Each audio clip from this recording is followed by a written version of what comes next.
Hey everybody, Nancy Hart here, Whole Heart Evolution. I don't know about you, but these last couple of weeks, to be absolutely transparent with you, have felt a little bit like being on a tilt-o-whirl.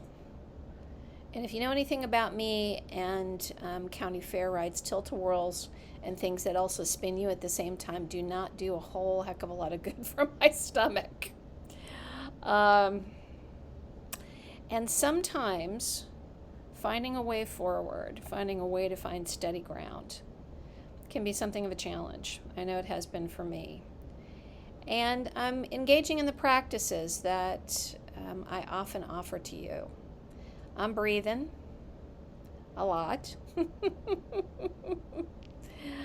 I'm inviting myself to get off of media. It's probably time to do a media fast.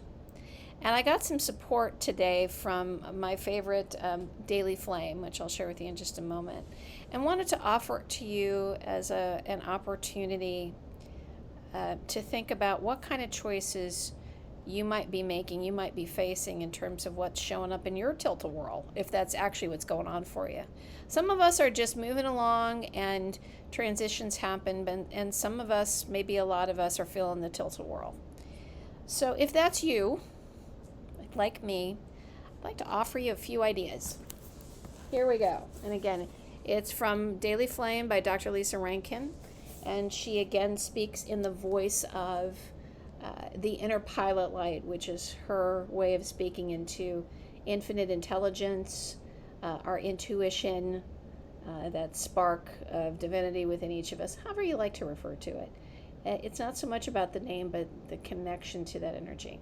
It goes like this. This is number 197.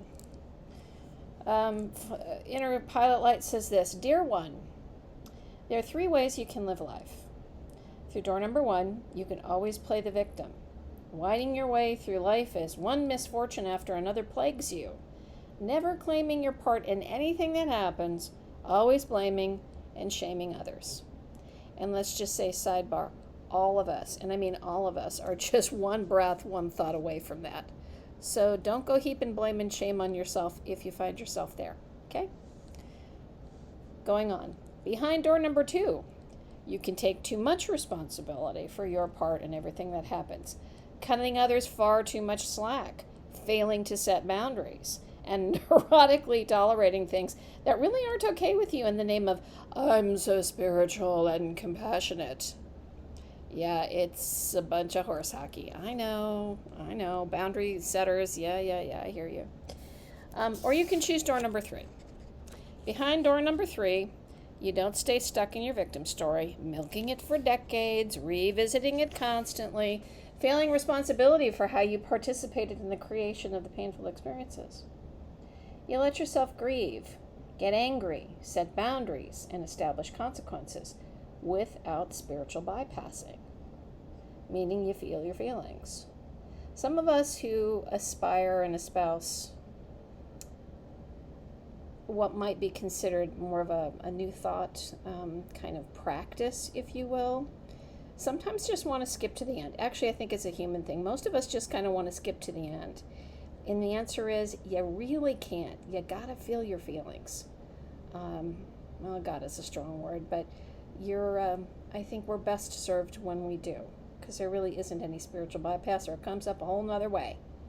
And we sure as heck don't want to be dealing with that, let's just say. Anyway, back to Daily Flame. We've grieved. You don't spend your life whining about how bad things happen to good people, feeling helplessly attacked by a hostile universe that's spinning out of your control. Instead, you're open and curious about what you're learning, how you participated in an outcome that may not feel good, and how you might grow, awaken, forgive, transform, and get your heart burst open from the experience. Yeah. It's even possible to feel grateful for the thing that hurts once you've moved through the painful emotions and start to see the gifts. That's when we talk about gratitude in. Perhaps the experience is something you would wish on no one, but the gift that came out of it, if we are open to the possibility of a seed of good in there somewhere, that's where this comes into play. When you choose door number 1, you may feel as if I, meaning inner pilot light, meaning that infinite resource inside you, doesn't exist, even though I am still sputtering away in there somewhere.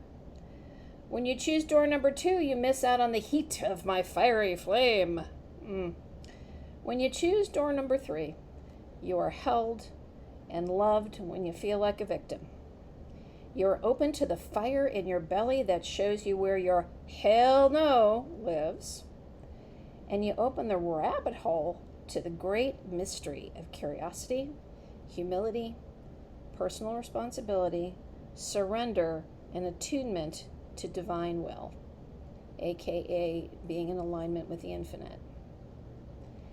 Of course you are loved and you are worthy, no matter which door you choose. Hear that. But let me tell you, sweetheart, door number 3 is full of magic, mystery, synchronicity, and unbearably ecstatic bubblings up of bliss. Eeny, meeny, miny, mo. Signed, your inner pilot light. Eeny, meeny, miny, mo, gang. If we're going to be feeling these feelings, if we're going to have some tilt, let's make the most of it.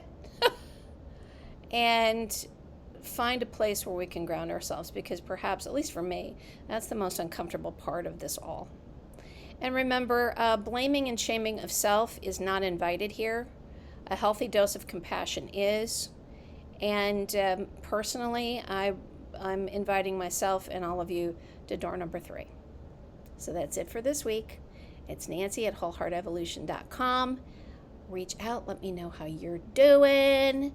And there'll be more for us to look at next week. And tease, guess what?